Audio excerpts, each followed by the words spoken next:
नमस्कार. आज परत एकदा एक केक डेकोरेशनचा व्हिडिओ मी तुमच्यासमोर घेऊन आलेली आहे. ॲनिव्हर्सरी थीम केकची मला ऑर्डर होती, तर म्हटलं चला हा व्हिडिओ तुमच्याबरोबर शेअर करावा. तर आता इथे मी अर्धा किलोचा चॉकलेट स्पॉन्ज बेक करून घेतलेला आहे. त्याबरोबरच चॉकलेट गनाश रेडी केलेला आहे आणि व्हिपिंग क्रीमसुद्धा तयार आहे. त्याच जणींना प्रश्न पडतो की चॉकलेट ट्रफल केक आणि चॉकलेट केक यामध्ये नक्की फरक काय आहे. तर चॉकलेट ट्रफल केक यामध्ये फक्त चॉकलेट गनाश वापरून बनवला जातो.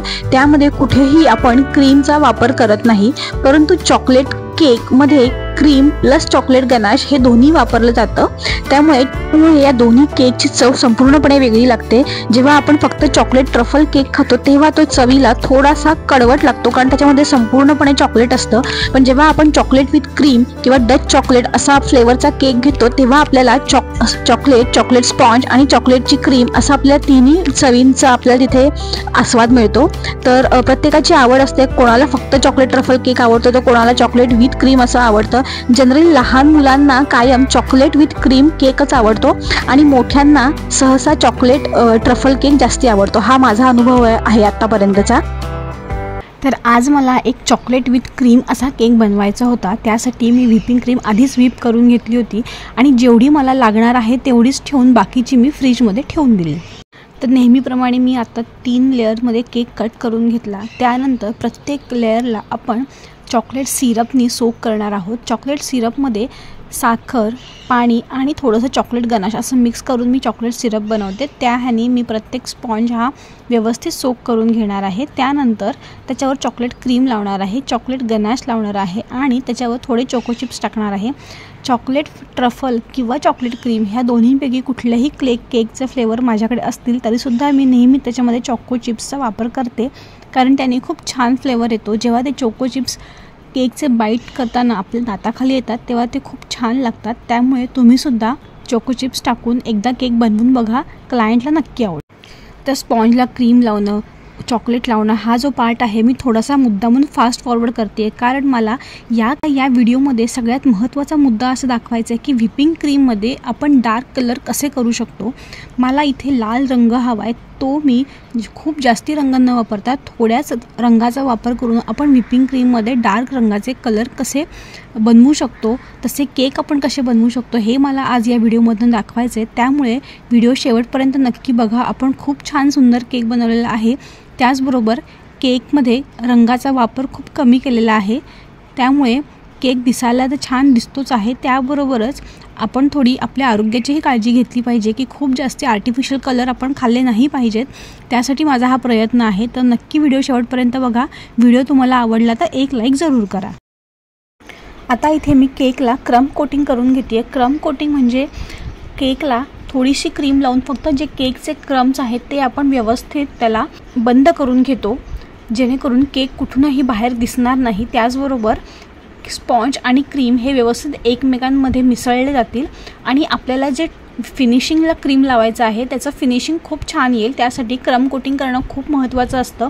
त्याचबरोबर क्रम कोटिंग करून आपण जवळजवळ 30 मिनटं हा केक फ्रीजमध्ये ठेवणार आहोत. तुम्हाला जर केक बनवायची सवय नसेल तर सुरुवातीला क्रम कोटिंग झाल्यानंतर 30 मिनटं फ्रीजमध्ये केक ठेवा.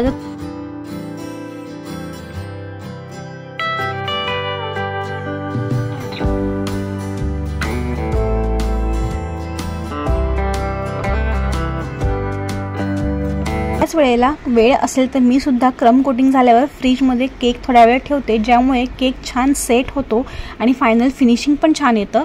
तसंच आता मी इथे 30 मिनटं हा केक फ्रीजमध्ये ठेवला होता आणि त्यानंतरच आता त्याच्यावर मी फायनल क्रीम लावून घेते. तर आपला हे जे बेस कलर आहे तो व्हाईट असणार आहे, त्यामुळे मी पांढरं रंगाचे इथे व्हिपिंग क्रीम लावून घेते. इथे मी कुठलाही कलर वापरत नाही आहे. आता इथे एकदा फिनिशिंग झालं की मग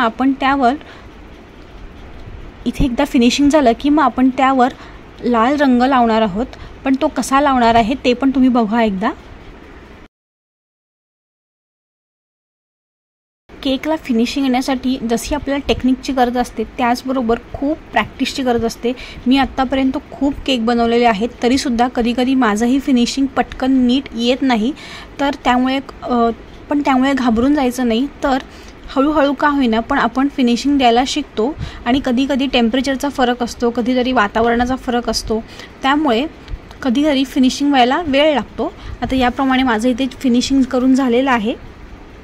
आता मी थोडीशी क्रीम एका वाटीमध्ये काढून घेते आणि त्याच्यामध्ये 2 ड्रॉप्स मी लाल रंगाचे टाकलेले आहेत. हे बघा, तुम्ही इथे बघू शकता, पण आपण कलर कमी वापरला त्यामुळे तो पूर्ण डार्क रेड दिसत नाही आहे, असा पिंकिश असा कलर दिसतोय. तर मी इथे काय करते की पायपिंग बॅगमध्ये मी 4-5 ड्रॉप्स असे कलर टाकून घेतले आणि पायपिंग बॅग व्यवस्थित ते खालपर्यंत जाईल असं मी बघतीये.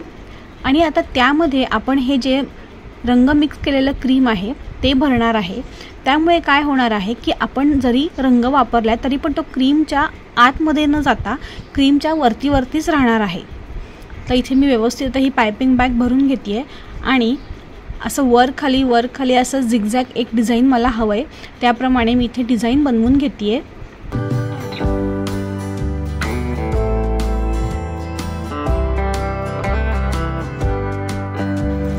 आपल्याला या केकसाठी अगदी प्रॉपर रेड कलर पाहिजे, पण तुम्ही इथे बघू शकता हा अजूनही गुलाबी रंग दिसतोय. हा असा प्रॉपर रेड कलर दिसत नाही आहे, पण तो पण दिसणार आहे.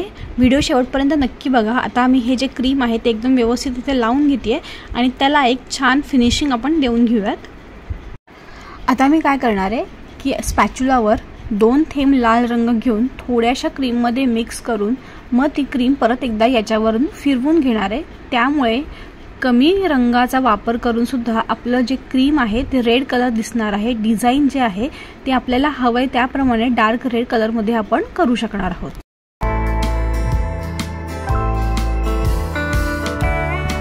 आता मगाशी आपला असा क्रीमचा रंग जो लाईट पिंक दिसत होता तो आता छान डार्क रेडमध्ये दिसायला लागलेला आहे. त्यामुळे आपण जेव्हा हा केक आता फ्रीजमध्ये ठेवू तेव्हा याचा रंग अजून गडद होणार आहे, याला अजून छान फिनिशिंग दिसणार आहे.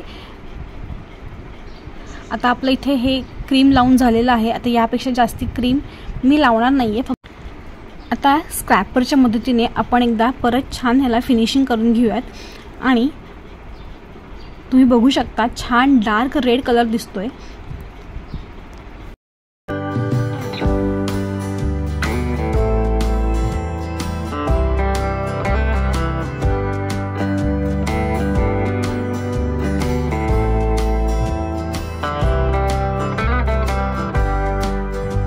मी तुम्हाला जवळून दाखवते. हे बघा, एकदम डार्क रेड टोन आलेला आहे.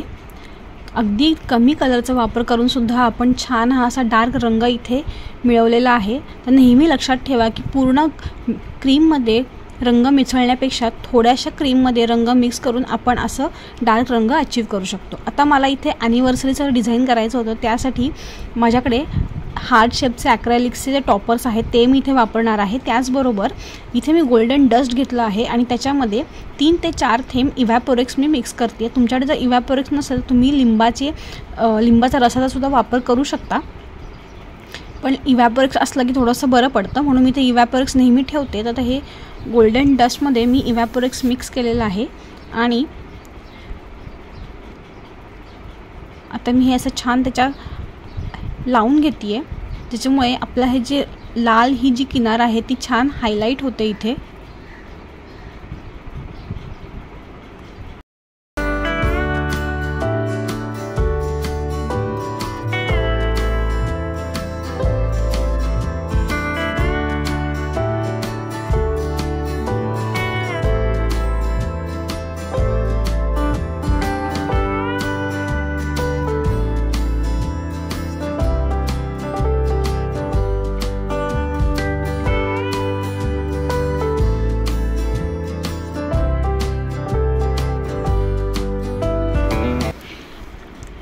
आता हे ॲक्रेलिक जे टॉपर आहेत त्यांना कधी कधी वरून प्लास्टिक लावलेलं असतं. मी तेच चेक करत होते की वरती प्लास्टिक आहे किंवा नाही आहे. तर ह्या टॉपर्सला प्लास्टिक नव्हतं. तर आता कुठल्या साईडला, तर ह्याची फ्रंट साईड कुठली घ्यायची हे ठरवून नंतर मी त्याप्रमाणे आता हे जे हार्ट शेपचे टॉपर आहेत ते असे एकावर एक लावून ठेवणार आहे. तर ही जी डिझाईन आहे ती मला क्लायंटनी रेफरन्ससाठी पाठवली होती आणि त्या डिझाईनचा रेफरन्स घेऊनच मी हा केक बनवलेला आहे. बऱ्याचदा असं होतं की क्लायंट आपल्याला जो रेफरन्ससाठी फोटो पाठवतो तर ते फोटो आणि आपल्याकडचा केक ह्याच्यामध्ये कधी कधी फरक होऊ शकतो. त्यासाठी आपण क्लायंटला आधीच सांगून ठेवायचं की अगदी सेम टू सेम केक बनवायला जमणार नाही, पण आपण शक्य तितका प्रयत्न करू. कारण एकाने बनवलेलं आणि दुसऱ्याने एखाद्याने बनवलेलं त्याच्यामध्ये खूप फरक असतो. आता इथे मी व्हाईट शुगर पल्सचा यूज करते आहे. हे व्हाईट स्प्रिंकल्स आहेत, एकदम 0 साईजचे स्प्रिंकल आपण इथे वापरणार आहोत. हा केक तयार झाल्यानंतर मला असं वाटलं की हा जो वरचा पोर्शन आहे तिथे थोडंसं रिकामं वाटते, म्हणून मी परत एकदा एक हार्ट शेपचं टॉपर आणि ॲनिव्हर्सरीचा टॅग मी यावर लावला आणि आपला इथे हा केक मस्त रेडी झालेला आहे. चॉकलेट विथ क्रीम फ्लेवर असलेला अर्धा किलोचा हा केक आपण आज तयार केलेला आहे ॲनिव्हर्सरी थीमसाठी. तर तुम्हाला हा केकचा व्हिडिओ कसा वाटला, मी ज्या काही टिप्स सांगितल्या आहेत त्या तुम्हाला युजफुल वाटत आहेत किंवा नाही आहेत हे मला नक्की कमेंटमध्ये सांगा. तुम्हाला हा व्हिडिओ आवडला तर लाईक, शेअर आणि सबस्क्राईब. परत भेटूयात पुढच्या व्हिडिओमध्ये. तोपर्यंत बाय.